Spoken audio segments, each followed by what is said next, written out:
Good morning, students. Welcome on the online class platform of RPS.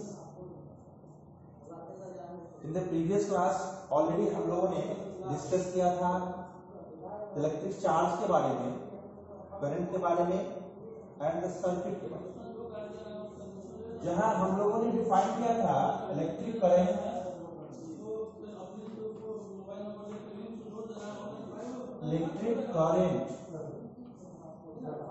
which is denoted by I and defined as the flow of charge per unit time.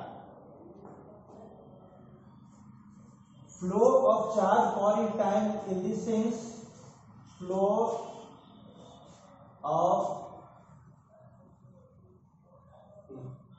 charge per unit time. So this flow of charge, that is Q, and the time, that is T.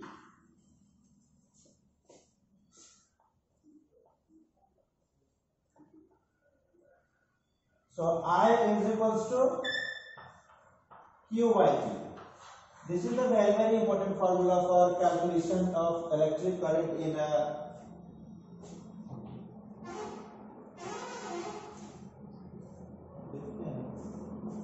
और जब हम लोग इसकी units की बात करते हैं कि find the units of electric current, then here the Q is the charge and the unit of charge will be coulomb. So it is denoted by C and the already SI unit for time is second. So the units will be coulomb per second और coulomb second inverse, और इसे ही ampere बोलते हैं, AM ampere scientist के नाम से. अब यहाँ इसे पढ़ने के बाद हम लोगों को यह चीज देखना पड़ेगा कि यह जो चार्ज है इसकी प्रॉपर्टीज क्या क्या होती है, क्या क्या इसका यूजेज है हमारे लिए, जिसके बेसिस पर हम इसे backbone of electricity, backbone of our innovative ideas और इनोवेटिव टेक्नोलॉजी सेगमेंट्स बोलते हैं. तो यहाँ इसे इतना इनोवेटिव बनाने का जो तरीका है उसमें जरा देखिए कि प्रॉपर्टी ऑफ चार्ज क्या है, कैसे हम लोग इसे डिस्टिंग्विश करते हैं.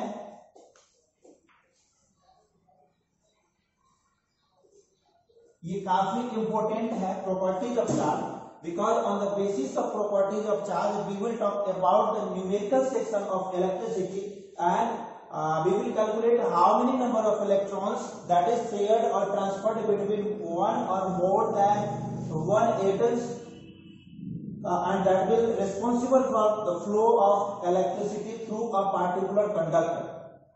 So यहाँ इसे हम लोग इस प्रॉपर्टीज ऑफ चार्ज में जो सबसे पहला सेगमेंट आता है वह यह देखना है कि यह चार्ज किस तरीका का इफेक्ट प्रोड्यूस करता है.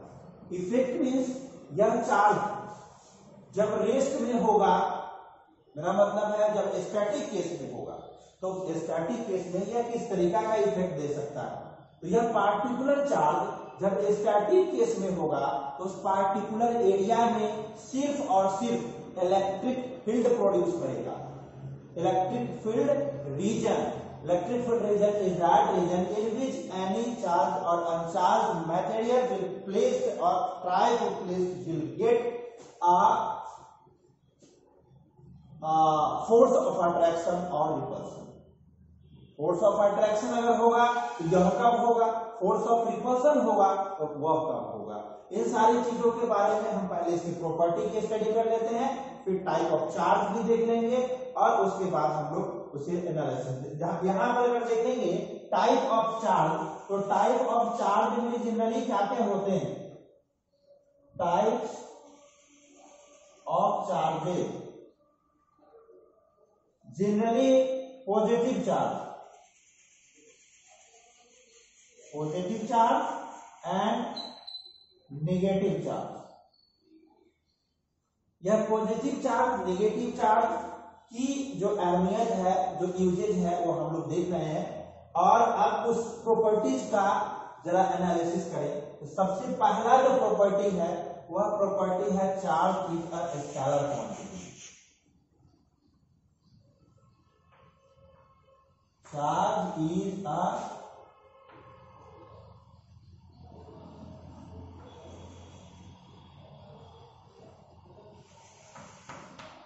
a scalar quantity.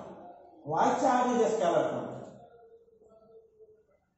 चार्ज के पास सिर्फ मैग्नीट्यूड है, इसके कोई डायरेक्शन नहीं है, ठीक है। चार्ज के पास सिर्फ और सिर्फ मैग्नीट्यूड है, कोई डायरेक्शन नहीं है इसके पास, इसलिए हम इसे स्केलर क्वांटिटी बोलते हैं। दूसरी बात,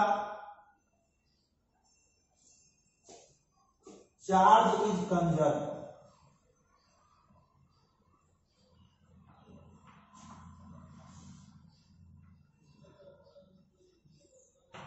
charge is conserve. Charge conserve क्यों होता है? देखिए यहां पर यह कहना है, चार्ज के कंजर्व होने के पीछे का जो लॉजिक है वो ये है कि सबसे पहली बात हम लोग जब इसकी स्टडी कर रहे थे तो उस वक्त एक चीज देखे थे कि कोई भी एटम इलेक्ट्रिकली न्यूट्रल होता है। न्यूट्रल होता है इन दिस सेंस कि तुम सब केमिस्ट्री में भी पढ़े होंगे इस चीज को कि inside the atom the number of electrons will always equal to the number of protons। जब किसी भी एटम के इंसाइड जब उसके नंबर ऑफ इलेक्ट्रॉन इक्वल होंगे नंबर ऑफ प्रोटॉन के, तो जरा एक बात बताइए, इलेक्ट्रॉन पे चार्ज कैसा होता है? नेगेटिव चार्ज होता है, -1.602 into 10 to the power -19 coulomb. On the other hand, the charge on proton will be of same magnitude। मतलब जो चार्ज होगा प्रोटॉन पे वह उसका वैल्यू भी 1.602 into 10 to the power -19 coulomb ही होगा, बट पॉजिटिव होगा। तो जब एक तरफ जितने नंबर ऑफ इलेक्ट्रॉन होंगे तो उतने अमाउंट के नेगेटिव चार्जेज होंगे। दूसरे से केस में देखा जाए तो जितने नंबर ऑफ प्रोटॉन्स होंगे सेम नंबर ऑफ उसपे पॉजिटिव चार्ज हो जाएंगे। तो same number of negative charge and same number of positive charge will counter balance. यह क्या करेगा? उसे मैनेज कर देगा। जितने लोन है उतने ही इनकम हुए, तो क्या होगा? लोन चुकाने के बाद जीरो इनकम, कोई रिस्पॉन्स नहीं होगा उसके बाद। तो इसी कारण से लगभग जितने भी मटेरियल्स हैं उसके एटम्स इलेक्ट्रिकली न्यूट्रल होते हैं नॉर्मल कंडीशन में। तो अगर एक इलेक्ट्रॉन, हम इसको एक एग्जांपल से प्रूव करके बताएंगे कि यह कैसे कंजर्व होता है। अगर NaCl की एग्जांपल लेते हैं, सोडियम क्लोराइड का एग्जांपल लेते हैं, तो NaCl सोडियम 11 इलेक्ट्रॉन्स हैं, यह एक इलेक्ट्रॉन लूज करता है, तो इसके पास अब जो बचेंगे, एक इलेक्ट्रॉन लूज कर देने के बाद तो 10 इलेक्ट्रॉन बचेंगे और 11 प्रोटॉन बचेंगे। अब 11 प्रोटॉन में से 10 इलेक्ट्रॉन अगर सब्ट्रैक्ट हो जाए, काउंटर बैलेंस करें, तो वहां पर एक प्रोटॉन जो है वह डोमिनेट होगा और प्रोटॉन पे चार्ज होता है positive. Due to that reason Na पे चार्ज हो जाएगा पॉजिटिव। अब Na एटम जो है पॉजिटिवली चार्ज हो गया। अदर हैंड देखें, क्लोरीन की बात करें तो क्लोरीन के पास 17 एटॉमिक नंबर है क्लोरीन का, इसके पास 17 इलेक्ट्रॉन है, इसको 1 इलेक्ट्रॉन की नीड है स्टेबल होने के लिए। अब इस कंडीशन में अगर यह एक इलेक्ट्रॉन लूज करता तो इसकी स्टेबिलिटी और गड़बड़ होती है, इसलिए इसके पास टेंडेंसी है एक इलेक्ट्रॉन गेन करने की और सोडियम के पास टेंडेंसी है एक इलेक्ट्रॉन लूज करने की। उसने एक इलेक्ट्रॉन लूज किया, इसलिए उस पर प्रोटॉन डोमिनेंट है, तो प्रोटॉन का चार्ज है पॉजिटिव, इसलिए Na हो गया positive. But Cl will receive that lost electron, and due to that reason, the number of electron inside the chlorine atom will increase. That is 12, 17 or 1, 18 electron inside the chlorine, whereas 17 proton. अब 18 electron और 17 proton जब balance किया जाए तो इसमें एक electron remaining होगा और वह इलेक्ट्रॉन डोमिनेट होगा और इलेक्ट्रॉन पे चार्ज क्या होता है? नेगेटिव। इस वजह से इसका जो Cl का चार्ज हो जाएगा वो नेगेटिव हो जाएगा। यह क्लोरीन एटम निगेटिवली चार्ज हो जाएगा। तो उसने एक इलेक्ट्रॉन लॉस किया था, तो एक प्रोटॉन का पॉजिटिव चार्ज। अब यहाँ एक इलेक्ट्रॉन इसने गेन किया, तो एक इलेक्ट्रॉन का निगेटिव चार्ज। अब इस दोनों को सम अप करके देख लीजिए, तो पहले भी कितने थे total electron, total number of electron 17 plus 11 28, और after this adjustment the total electron will be 28। यह मैसेज हमें बताता है कि चार्ज कंजर्व होता है, charge will never lost. Okay, and the third one property is charge is quantized. Charge is quantized.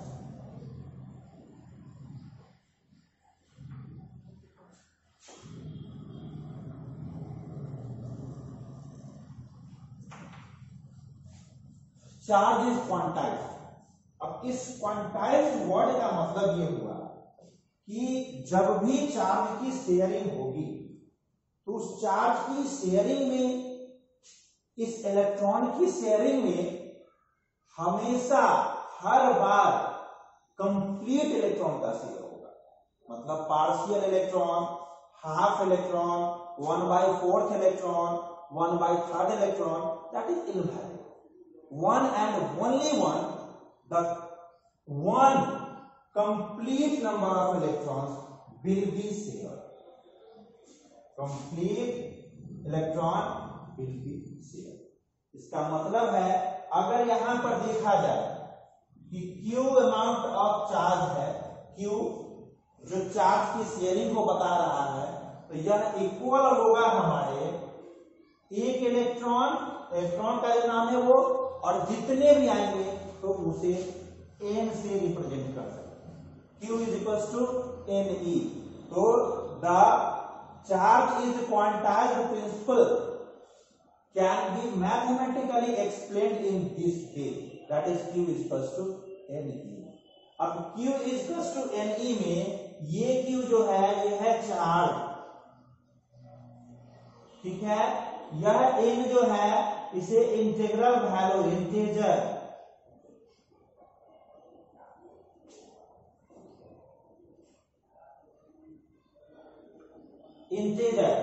Integral value, that is 1 2 3, इस तरह से। यह इंटीजर का वैल्यू कभी भी 1/2, 1/4, 3/2 नहीं होगा। ये सब ये गलत है, नहीं होगा। सिर्फ और सिर्फ ये होगा, दैट इज Q बराबर NE। इस Q बराबर NE का यूज हम लोग नंबर ऑफ इलेक्ट्रॉन्स कितने शेयर हो रहे हैं उसे फाइंड आउट करने के लिए भी कर सकते हैं। न्यूमेरिकल इसके बेसिस पर हमें बहुत सारे मिलेंगे, जो हम लोग जैसे ही जब इस टॉपिक, एक दो टॉपिक है उसे फिनिश करेंगे, उसके बाद सिर्फ न्यूमेरिकल सेक्शन होगा और 10-15 क्वेश्चन न्यूमेरिकल का बनाएंगे, जो तुम्हें इसके कॉन्सेप्ट को क्लियर करेगा। इसके बाद देखिए फोर्थ जो प्रॉपर्टी है इस चार्ज की, वो ये है कि यह चार्ज जब कभी कहीं प्लेस कर दिया जाए, किसी मतलब फील्ड में लोकेट कर दिया जाए, तो वह चार्ज अपने चारों तरफ एक ब्रॉड एरिया में यह चार्ज एक फील्ड डेवलप करेगा, जिसमें उसके फोर्स को एक्सपीरियंस किया जाएगा, फील किया जाएगा। That reason is known as electric field. तो यह चार्ज जब रेस्ट में होगा तो इसके कुछ कंडीशंस होंगे, जब यह चार्ज मोशन में होगा तो इसके कुछ कंडीशंस होंगे। जब मोशन में भी तुम्हें पता है ऑलरेडी कि कितने तरह के मोशन होते हैं, तो यह जो मोशन है वह जेनरली 2 तरह के होते हैं। सबसे पहला यह है कि इस मोशन का जो चेंजिंग है रेट के अनुसार, मतलब उसके टाइम के अनुसार जो चेंजिंग है वो कैसा है, उसके हर एक इंटरवल में उसके द्वारा कवर किया गया डिस्टेंस के वैल्यूज कैसे हैं, यूनिफॉर्म है या नॉन यूनिफॉर्म है। इसके बेसिस पर यूनिफॉर्म मोशन और नॉन यूनिफॉर्म मोशन भी होता है।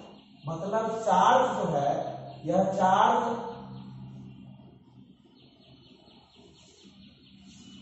अगर रेस्ट में है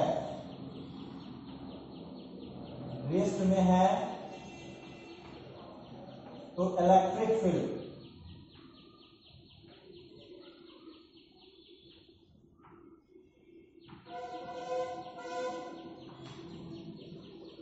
अगर चार्ज रेस्ट में है तो इलेक्ट्रिक फील्ड प्रोड्यूस करेगा। यही चार्ज अगर मोशन में है तो तुम्हें एक चीज मालूम है कि यह मोशन कितने तरह के होते हैं। Basically the motion is of two types. The first one is uniform motion and the next one is non uniform motion. तो यह चार्ज अगर मोशन के यूनिफॉर्म केस में होगा, यूनिफॉर्म मोशन में होगा, तो यह electric field as well as magnetic field produce करेगा। Electric field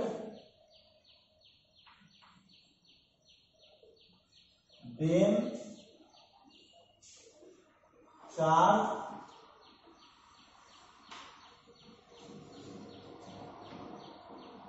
will produce electric field as well as electric field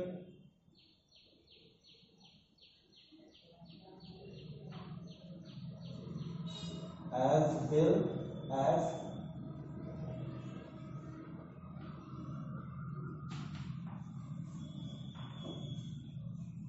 magnetic field भी प्रोड्यूस करेगा। अब थर्ड केस तुम्हें मालूम है हमेशा यूनिफॉर्म मोशन तो होता नहीं है, नॉन यूनिफॉर्म मोशन भी तो होता है। तो अगर यह चार्ज नॉन यूनिफॉर्म मोशन में हो, मतलब एक्सेलरेटेड मोशन हो, नॉन यूनिफॉर्म मोशन का मतलब एक्सेलरेटेड मोशन। तो जब एक्सेलरेटेड मोशन होगा तो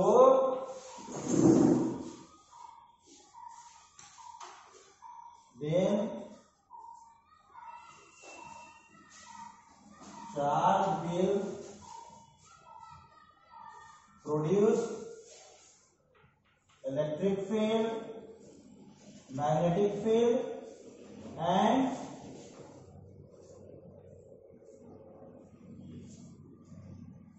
also radiates energy। ठीक है, जब चार्ज रेस्ट में होगा तो सिर्फ इलेक्ट्रिक फील्ड प्रोड्यूस होगा। अगर चार्ज यूनिफॉर्म मोशन में होगा, मतलब कांस्टेंट वेलोसिटी के साथ मूव करेगा, तो इलेक्ट्रिक फील्ड और मैग्नेटिक फील्ड प्रोड्यूस करेगा। करंट का केस है ये। अगर नॉन यूनिफॉर्म मोशन में होगा, मतलब एक्सेलरेटेड मोशन में होगा, मतलब इसकी वेलोसिटी कांस्टेंट नहीं होगी, उस केस में यह charge electric field, magnetic field के साथ साथ एनर्जी भी प्रोड्यूस करेगा। ओके, तो आज की क्लासेस के लिए बस इतना ही। इस सारे प्रॉपर्टीज को एक बार अच्छी तरीका से रिवाइज करेंगे। फिर नेक्स्ट क्लास में हम लोग इसके बेस्ड न्यूमेरिकल प्रैक्टिस करेंगे और जो तुम्हारे जो क्वेश्चंस हैं उस क्वेश्चंस को भी सोल्व करेंगे।